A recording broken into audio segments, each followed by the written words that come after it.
Ой, ну вот, смотри, что получилось. Обалденный. Мягкий, сочный. Здесь мандарин и яблоко. Пудрой не буду посыпать, а то сильно сладкий будет. Сложила в контейнер. Вот, потому что в вазочке, в тарелочке будет сохнуть. Попробовала, во рту тает. Короче, слепила из того, что было в холодильнике. А что у меня было? У меня было 3 яйца.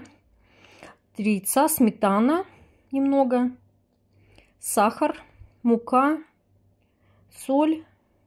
Творог у меня еще был маленький кусочек, 100 грамм, по-моему. Вот, погасила все это содой с уксусом, смешала с фруктами и выпекала. Градус не скажу, минуты не скажу, проверяла. Вот, все оно... Короче, по сусекам пошкребла, колобок такой испекла.